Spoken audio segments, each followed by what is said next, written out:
అక్షయ్ మిగతా వాళ్ళంతా హాల్లో ఉంటారు. ఇక బయట నుంచి కమల్ మరియు అవని అయితే లోపలికి వస్తారు.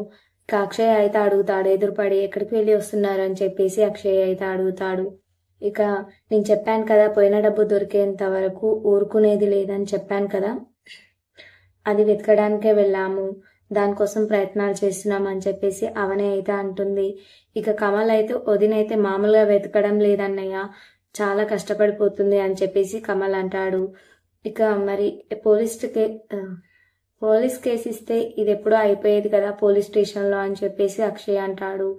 ఇది పోలీస్ కేసు అంటే ఇంకెక్కువ అయినది, ఇది ఈజీగా తెలిసిపోతుంది ఎవరు దొంగతనం చేశారన్నది అని చెప్తే వాళ్ళ మామయ్య ఉండి ఎలా తెలిసిపోతుంది అని చెప్పేసి అడుగుతాడు.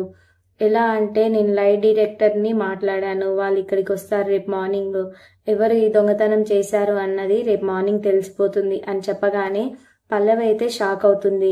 వీళ్ళు లై డిటెక్టర్ తోటి మాట్లాడారా అని చెప్పేసి షాక్ అవుతుంది.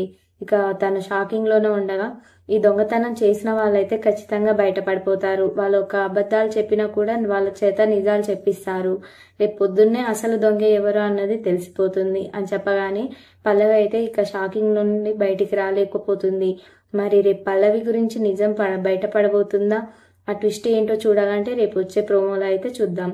మరి ఈ వీడియో మీకు నచ్చినట్లయితే లైక్ చేసి సబ్స్క్రైబ్ చేసుకోండి. Thank you for watching.